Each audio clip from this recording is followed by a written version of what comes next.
నాగ చైతన్య, సమంత 2017లో ప్రేమ వివాహం చేసుకున్నారు. 4 ఏళ్ల పాటు వాళ్లు హ్యాపీగా కలుసున్నారు. ఆ తర్వాత ఎవ్వరూ ఊహించని విధంగా విడిపోయారు. ఇది వాళ్ల అభిమానులకి పెద్ద షాకిచ్చింది. ఈ విషయంపై వీరిద్దరూ స్పందించడానికి ఇష్టపడలేదు.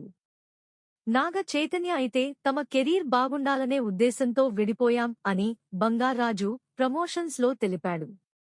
సమంత అయితే రకరకాల సమాధానాలు ఇస్తూ వచ్చింది. మొత్తానికి వీటన్నిటి నుండి మూవ్ ఆన్ అయిపోయి నాగ చైతన్య శోభితని రెండో పెళ్లి చేసుకున్నాడు. ప్రస్తుతం అతను ఫ్యామిలీ లైఫ్ ని ఎంజాయ్ చేస్తూ హ్యాపీగానే గడుపుతున్నాడు. కాని సమంత మాత్రం సింగిల్ గానే ఉంది. ఆమె కూడా దర్శకుడు రాజ్తో ప్రేమలో ఉన్నట్లు టాక్ వినిపిస్తోంది. కానీ దీనిపై ఆమె క్లారిటీ ఇచ్చింది లేదు. ఇదిలా ఉండగా ఇటీవల ఓ ఇంటర్వ్యూలో సమంతకి నాగ చైతన్య రెండో పెళ్లి గురించి అసూయగా ఉందా అంటూ ఓ ప్రశ్న ఎదురైంది.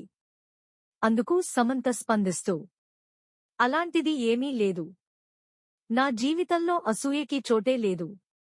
చెడుకు మూలమే అసూయ అని నేను భావిస్తుంటాను.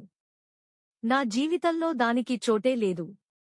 ఇలాంటి వాటి గురించి కూడా నేను ఆలోచించను అంటూ చెప్పుకొచ్చింది.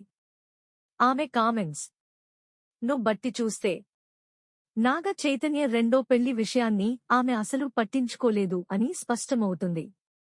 లేదు అంటే మీడియా ముందు బయటపడటానికి అయినా ఆమె ఇష్టపడట్లేదు అని అర్థం చేసుకోవచ్చు.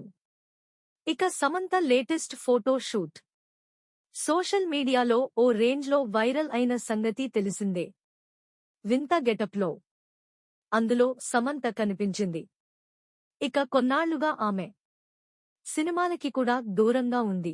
BCN ఛానల్ ఇందులో మీకు కావాల్సిన అన్ని రకాల హంగులు ఉంటాయి. Hi, this is MM Sri Lanka. Please subscribe to BCN channel.